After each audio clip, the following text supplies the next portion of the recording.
Congressman Mike Waltz and Steve Scalise join me now. Scalise, you guys have the power of the purse. If Cheadle doesn't resign, you can defund her salary. Are you going to do that? Well, there's a lot more that we're looking into as well. Starting Monday, we're having hearings.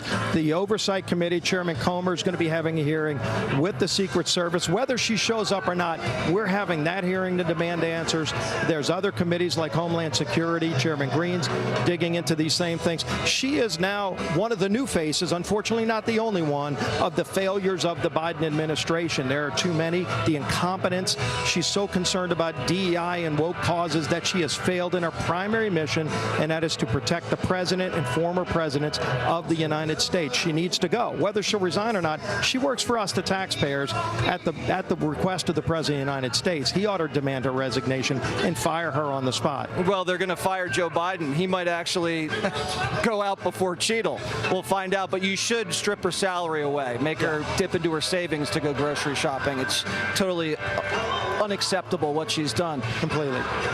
So if you guys hold hearings, because there must be some sort of select committee on the attempted assassination of President Trump, you should hold it somewhere else besides Washington, D.C., because if some of these people you get up there lie, there's not going to be anybody in D.C. that's going to say, oh, yeah, we'll indict him for perjury. You got to do it outside of the swamp. You should try that.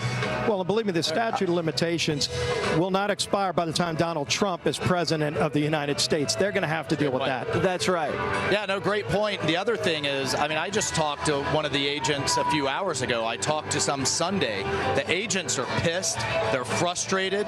They've repeatedly asked for resources.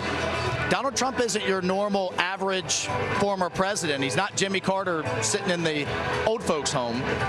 And, oh, by the way, some other things are coming out, like the shooter had 3 encrypted accounts overseas. At the same time, we're having an Iranian plot. So, I mean, I think this is going to go much broader, much deeper, but the agents are going to hold her to account. Their lives on the lines, and she was not giving the resources they were requesting. But one other thing, Jesse, that Pittsburgh field office was the one responsible for the advance. That was clearly not done appropriately and distracted by Dr. Jill.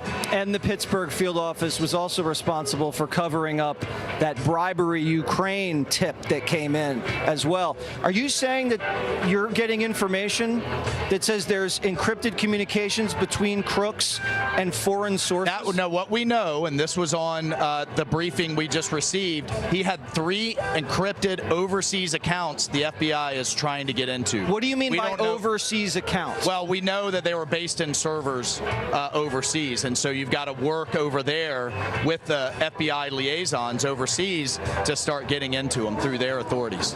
Do you believe this attempt on the former president's life has some sort of foreign nexus? Well, we know the Iranians have been trying for years, not only him, but everybody, Pompeo and others, involved in the Soleimani strike. And we also know, it's finally come out, many of us have been fighting this for years, that they pulled National Security Advisor O'Brien's detail completely away. He's had to go to his own private security and local law enforcement. So there is all kinds of issues here, and we're going to get to the bottom of it starting on Monday. Yeah, I'm just not so sure I believe everything that I'm being told about what's inside his phone yet. I just don't trust the people doing this investigation. Steve Scalise, what's next in this? This is a run-out-the-clock situation. She's literally running away from senators. Yeah, it's disgraceful. I mean, she should be showing the transparency that the American people are calling for. We're calling for questions that need to be answered, but the American people want to know those questions as well. They want those answers and deserve them as well. We're looking not only at the standing committees that are going to be starting Monday having hearings, we're looking at setting up an independent commission. Let the president talk about whatever he's going to do. We don't feel confident that they're going to be doing enough on their own. We're going to have our own investigation in the House with our own independent commission. We're putting that together right now, and it starts Monday with the Oversight Committee having their hearing on this. All right, we'll hold this commission outside of D.C. so you can get a grand jury to enforce these. Yeah, Florida, Western Pennsylvania, Florida, something like that. Gentlemen, thank you guys very much. All right. I know you do. Yeah.